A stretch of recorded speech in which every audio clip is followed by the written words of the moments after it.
Hasta acá lo que hemos visto es el origen del fenómeno sísmico que se produce por este rozamiento entre las placas y esa liberación de energía, la propagación dentro de lo que es la masa de la corteza terrestre, la medición que se está haciendo o la percepción del fenómeno a través de las diferentes escalas. Y ahora lo que vamos a hablar un poquito es de la interacción entre el fenómeno y el tipo de suelo que existe, entre el punto donde se produce la liberación de energía y la afectación sobre las construcciones.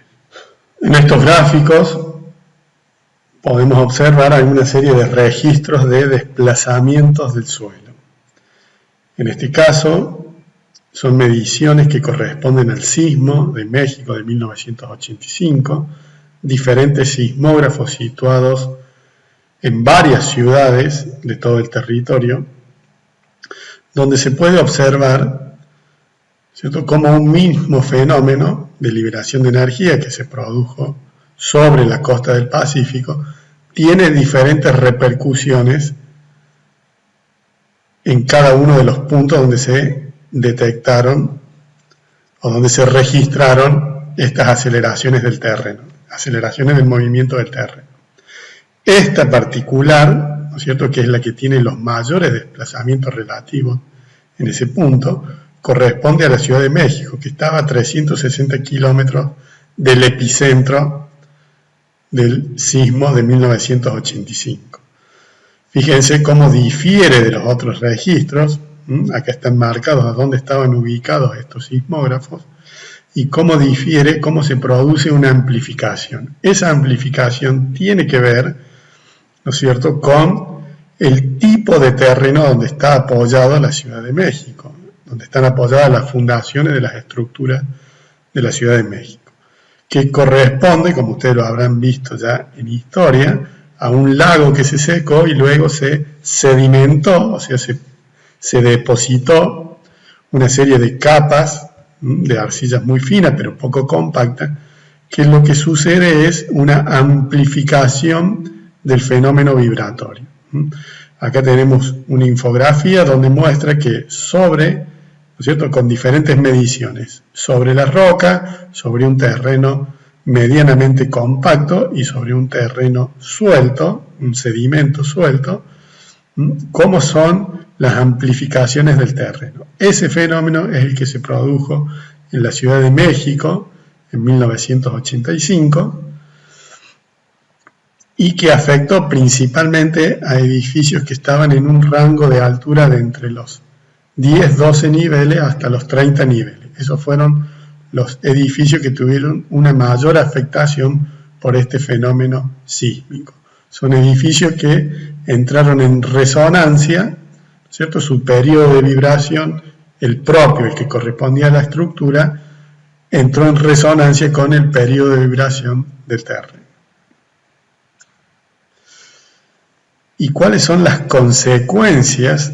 ¿No es cierto? Venimos hablando del fenómeno, de la percepción, de la forma de medirlos, de la interacción del fenómeno con el suelo, y estas son las consecuencias sobre las construcciones que están apoyadas en ese terreno. Hay un fenómeno particular que es el fenómeno de licuefacción, que tiene que ver con arenas sueltas, saturadas. Este fenómeno se da en ciudades costeras, donde por el fenómeno de vibración que genera el sismo se produce una ganancia de agua entre las capilaridades de las arenas sueltas y un reacomodamiento de ese material de sustento de estas edificaciones, con la consecuente pérdida de capacidad portante, y eso redunda en la inestabilidad de los edificios. Acá podemos ver cómo son las consecuencias. Prácticamente la estructura se ha mantenido, ¿no es cierto?, en su configuración, pero ha perdido la estabilidad, ha perdido el sustento que le proporcionaba el terreno. Otras consecuencias sobre las estructuras, cuando las construcciones no tienen la capacidad de disipar la energía que el sismo le transmite a través de este fenómeno vibratorio, se produce el colapso de los edificios. Hay diferentes formas de colapso. Fíjense que acá ha habido una falla de todos los elementos verticales y las losas o los planos horizontales han quedado superpuestos uno arriba de otro, con la consecuencia que eso tiene, ¿no es cierto?, para los ocupantes de estas edificaciones. Algunas otras repercusiones, ¿no es cierto?, donde por la variabilidad en la geometría, en la configuración estructural, se ha producido un deterioro importante de los pisos inferiores y también siempre con la consecuencia de la inestabilidad de las estructuras. Algunas otras imágenes, esto pertenece a Turquía, esto también pertenece al Medio Oriente, donde, fíjense que se ha producido la inestabilidad de algunos de estos bloques, ha perdido la estabilidad vertical y también la consecuencia sobre las estructuras vecinas. Estas imágenes pertenecen, estas dos, al sismo de Chile del 2010, bastante cercano, la ciudad de Concepción. Este es un edificio que estaba pronto a inaugurarse, que tuvo una falla en la conexión entre el sistema de fundación y lo que sería la macroestructura, que provocó la inestabilidad del edificio, y cuando se produjo el volcamiento, acá había un montículo de tierra que hizo que se partiera el edificio en dos. Otra imagen que es reveladora, ¿no es cierto?, de lo que es el movimiento del terreno. Fíjense las vías que tenían una línea recta y cómo han quedado desplazados, justamente marcando el fenómeno de la falla de desplazamiento lateral entre las diferentes partes del terreno. Otras imágenes que reflejan la intensidad del movimiento vibratorio que en los últimos pisos repercute de manera más importante, generando prácticamente la demolición de los últimos niveles. Recurriendo nuevamente a los videos que tenemos en la web, vamos a ver algunas de las consecuencias del sismo que se produjo en Kobe, en Japón, en el año 1995.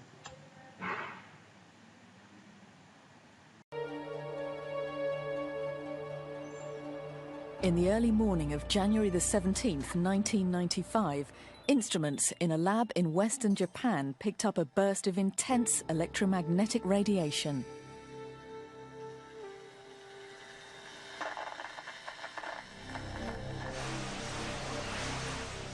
It was the signature of a massive earthquake which had just struck the city of Kobe from its epicenter 20 kilometers to the southwest.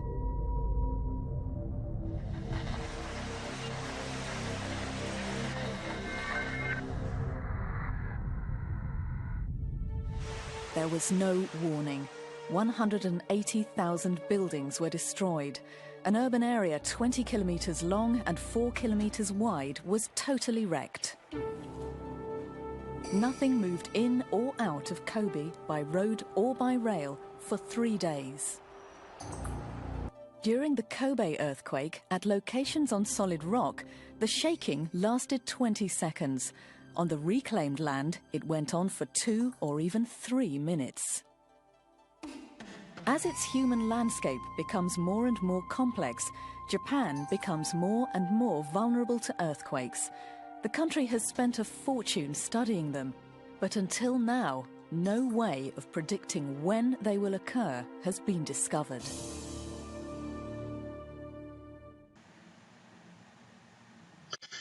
Algunas imágenes que hemos rescatado de ahí del video del sismo de Kobe. Esto tiene que ver, ¿no es cierto?, con la inestabilidad del plano horizontal, el punzonado que se produjo de la columna. Otra imagen de unas vías de ferrocarril, donde se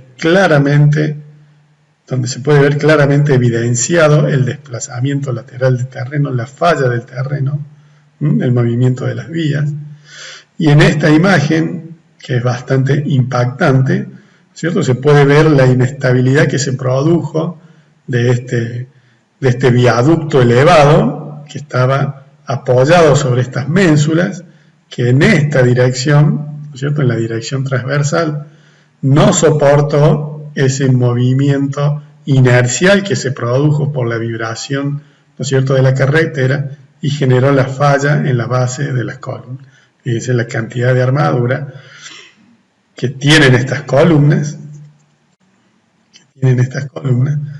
y tal vez la falta de confinamiento horizontal. Junto con el terremoto, este es el sismo de Chile de 2010, que se produjo en la costa marítima. Una de las consecuencias de ese terremoto fue un tsunami, que generó olas de gran altura, ¿cierto?, que penetraron en el continente con las consecuencias que podemos ver en estas imágenes, ¿no es cierto?, arrastrando todo lo que estaba flotando en la costa del mar e introduciéndolos a la ciudad de Concepción. Por lo tanto, ¿cuál es el objetivo del comportamiento sísmico que esperamos para nuestros edificios? En este cuadro tenemos una síntesis donde tenemos, por un lado, los tipos de sismo que pueden ser frecuentes, ocasionales, raros o muy raros, y eso tiene que ver con la intensidad de los mismos. Y por otro lado, el comportamiento requerido de nuestros edificios, que quede con una operatividad permanente, con una ocupación inmediata, ¿no es cierto?, con algunas reparaciones, pero con una ocupación inmediata, con una protección de la vida, que salvaguarde la vida, y en un caso extremo que prevenga el colapso del edificio. Y tenemos también diferentes tipos de edificios en función de su importancia dentro de la estructura política, ¿no es cierto?, y sanitaria del destino de nuestros edificios. Hay edificios que son de seguridad crítica, como hospitales, departamentos de bomberos, que debieran estar en perfecto estado u operativos luego de un sismo de estos muy raros o severos. Hay instalaciones esenciales o peligrosas, como centrales telefónicas, edificios con químicos o tóxicos, que debieran estar operativos también para estos sismos muy raros o medianamente fuertes, que deben preservar la estructura del edificio para que no agraven el problema luego de un sismo de estas magnitudes.